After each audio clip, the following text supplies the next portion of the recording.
Time for an update. If you watched my last video, then you'll know that I went and had prostate cancer surgery. In fact, as I sit here and do this, this time last week I was on the operating table having the surgery. The surgery went well. I'm alive. That's a good result. I was actually honestly concerned about that. I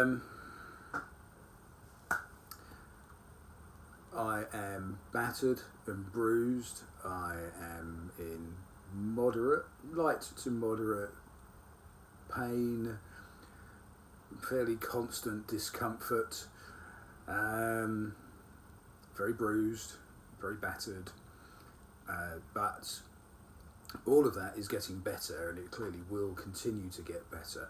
None of it's a real big problem. It slows me down. It means that I'm definitely staying at home for the next few days.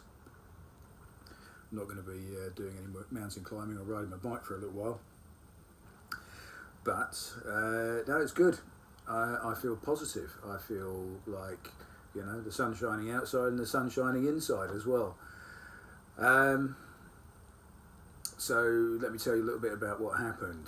Surgery, the surgeon's review as he discharged me was that it was entirely routine. I'm pretty sure those are the words he used. Entirely routine, and in this context, entirely routine is just about perfect as far as I'm concerned.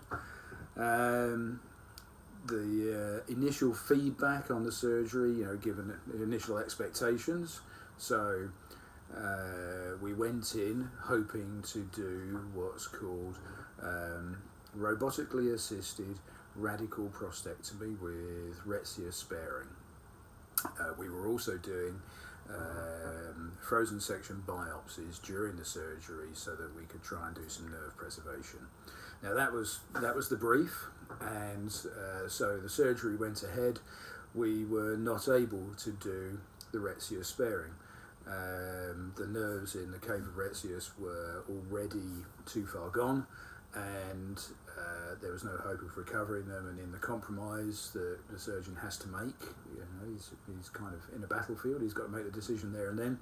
He chose to remove those nerves, but on the positive side, he managed to retain all the muscle tissue that supports the bladder. So, in his view, the end position, the expectation is the same,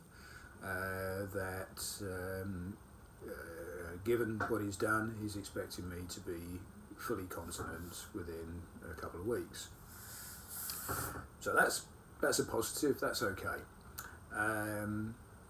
The other end of the surgery, the removal of the prostate, was fairly straightforward and routine, as he said, but the amazing thing is the frozen section biopsies allowed him to do some nerve sparing. If you watched my last video, then you might understand what the nerve sparing is about. If you don't, I'm not going to try and explain it again here. Just go back and watch that one. It wasn't just some nerve sparing, it was more or less complete. Apart from the sort of minor damage done by dissection, the nerves, both nerve bundles, were completely retained. So that's just a staggeringly good result.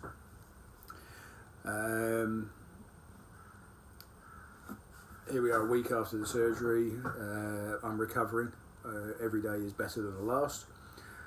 In about a week from now, I'll go and see all the urology nurses who will remove all my catheters and drips and bits and pieces, and they'll do some basic checks on me and make sure that I'm on course for a good recovery. And then 10 days after that, I'll go and see the surgeon, and we'll go through all the pathology and histology of the surgery. So everything that was taken out is going to be checked, or will be in the lab now being checked, and those results will be available for that meeting. The expectation is that it's all good.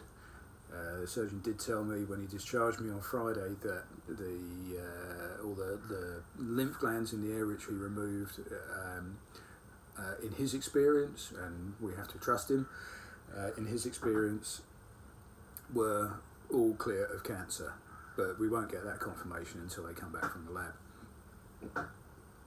So it's a good result. My diary for the next few weeks is get better, get over the whole surgery thing, and I'm pretty sure I will. To everyone who was involved in that few days in hospital, I want to say a big thank you. That's HSA Surgery at Guy's Cancer Clinic, London Bridge Hospital, H2 ward, all the nurses and specialists and so on who were there. Thank you for looking after me. You did a fantastic job. Yes, I can and I will recommend you to anybody I meet who's in the same situation that I am in or was in. We're clear of it. That part of my life is done. I no longer have a life-threatening tumour inside me. Let's move on from here. That's it for this video. I'll give you an update if you're interested. I'll do you an update for next week when I go and see all the urology lots. If you've got any questions, please feel free to stick them in the notes below. If you want more sort of grimy details of catheters and stuff like that, then yeah, I'm perhaps not an expert, but I'm now very used to dealing with all that kind of stuff, and I can probably tell you a bit about it, even if it's only my perspective. And I'll remind everybody that all of this is only my perspective, and it won't be the same for anybody else. There may be some similarities, there may be some things we can share, but basically this is all about me. Selfish, isn't it? If you want to add anything to the discussion, stick it in the comments below, and if you want to know what happens next week, hit the subscribe button and I'll post you another video. Thanks, we'll see you next week.